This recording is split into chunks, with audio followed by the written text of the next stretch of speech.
How do I cook the perfect garbanzo beans? Well, let me show you. It's not it's a little bit tricky to get the right perfect timing and everything done. But come along, I'll show you. Bienvenidos a nuestro canal. Yo soy Pablo. And we are Familia Pablanu.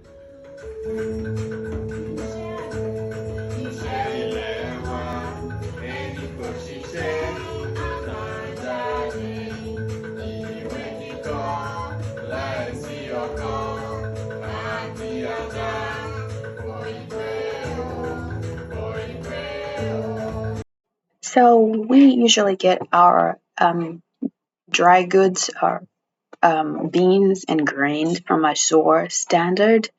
We buy it in bulk, so it's much more easier that way and affordable too. So we usually, typically, we put about 4 cups or so in the pot. Yeah, garbanzo beans is one of our favorite foods, of our favorite beans. I mean, we eat it a lot for snacks. I mean, the kids, you just give it to them, and they just eat it on as snacks. Yeah, and I remember eating it as roasted garbanzo beans when I was pregnant. That was one of my cravings, and it just tastes so good. Have little helpers trying to help me put the beans together.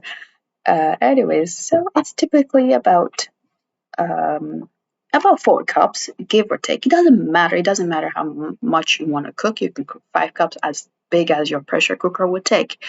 Yeah, you can cook as much as you want.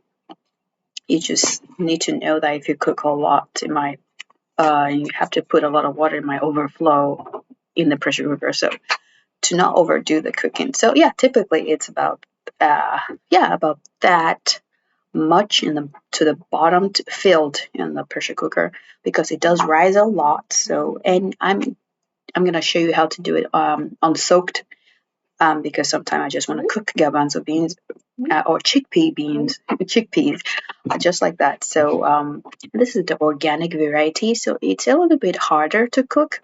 So it takes a little bit more time compared to the regular non-organic one in the stores.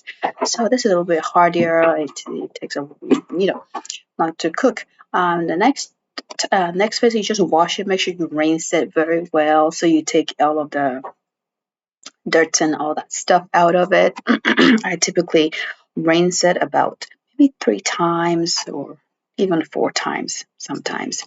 So you rinse it very well, you drain the water, then you put fresh water into it.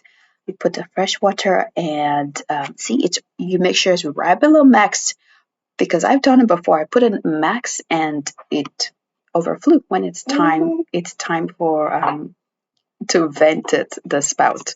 Anyways, make sure it's definitely below.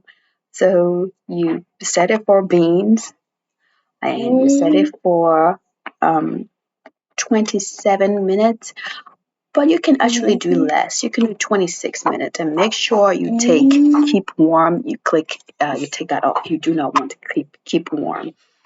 So you can do 26 minutes if you want, and whenever it's cooked, you wait for like about 5 minutes or so. Now, if you do 26 minutes, you might want to just leave it, let it naturally go down.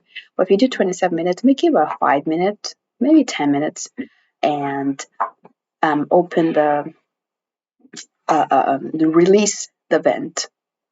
Yeah, you be careful because it's really, really hot. So you want to keep your distance and use an object to vent it like that. And when it'll take a little while before it's done, and you wanna, it still can spout some hot liquid. You might want to put some cloth on it so it's not, it doesn't get on you. When you're done, it's not time to get a colander and drain the water. And you then add cold water from the faucet.